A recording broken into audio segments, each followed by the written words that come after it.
Global warming threatens both the oceans and human civilization. Continued U.S. reliance on coal-fired power plants to generate electricity is responsible for much of the U.S. share of carbon dioxide emissions. Though onshore wind energy and solar power are beginning to make a contribution, the shift away from coal-fired power plants could be accelerated by utilizing the energy potential available in the oceans. Observation 1 harms subpoint A. Global warming is significant and increasing. Bonamici, 2013. The reality of climate change is increasingly impossible to deny. Over the past 25 years, numerous scientists from the United States and around the world have appeared before Congress to testify about climate change. Countless peer-reviewed studies have shown that climate change is real and that humans are a significant contributing factor. Now we must shift the debate to planning and discuss what actions we should take to mitigate the environmental, economic, and health effects that would inevitably hit our communities. Subpoint B. Global warming will cause widespread destruction. Pope, 2012. In the meantime, the climate crisis has passed from a dire prediction to a present-day reality. Arctic and Antarctic ice shelves are disappearing at an alarming rate. If this trend is not reversed, sea levels could rise by 7 meters, flooding almost every coastal city in the world.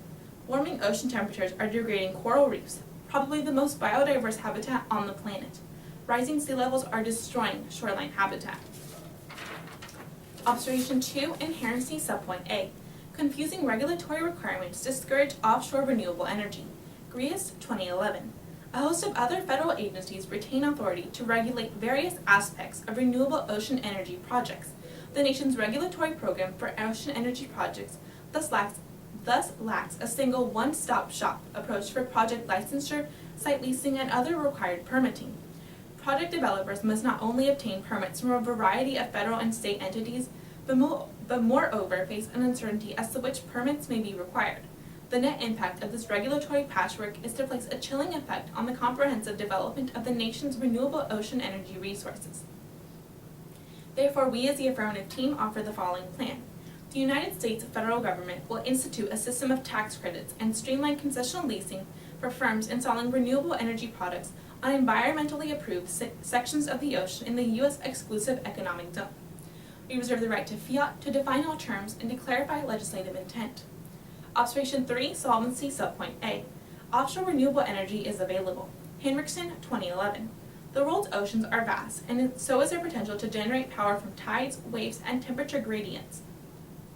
According to the European Energy Association, the global potential of energy from the oceans is around 100,000 terawatt-hours per year, dwarfing the total world electricity consumption, which in 2009 stood at about 16,000 terawatt-hours per year. Subpoint B. Federal subsidies will speed the development of ocean renewable energy products. Jensen, 2013.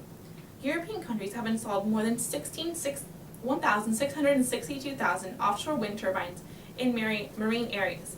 Japan is planning to build the world's largest offshore wind farm with 143 turbines. China has announced plans to have 5 million kilowatts of offshore wind capacity by 2015.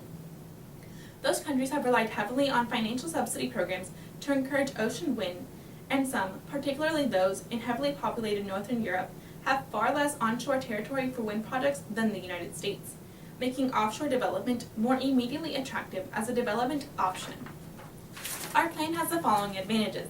Advantage 1. Offshore renewable energy development best mitigates climate change. Subpoint A. Current U.S. reliance on coal-fired power plants for electrical energy generation contributes significantly to climate change. Clayton, 2013. Power plants today are the largest concentrated source of emissions in the U.S., together accounting for more than a third of all domestic greenhouse gas emissions.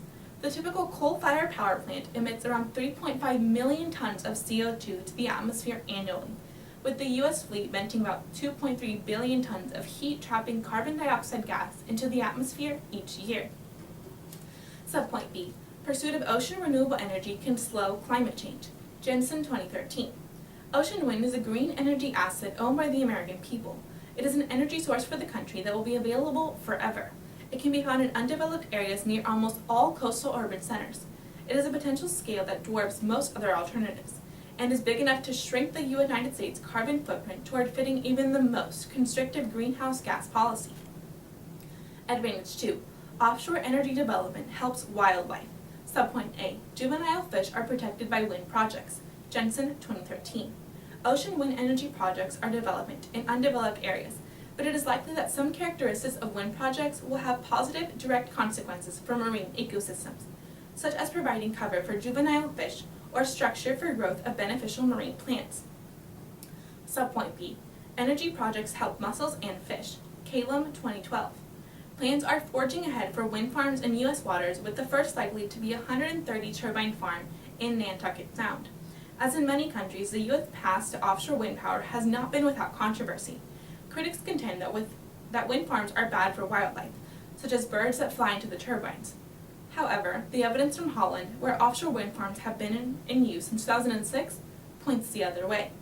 Turbine footings create a new habitat for creatures like mussels, anemones, and hydroids, and shelter for schools of fish. In conclusion, using our oceans to generate power will replace coal, solving for global warming and protecting juvenile fish and mussels. Judge, save humanity, and help the mussels. Vote AF. I am now open for cross-examination and further points of clarification.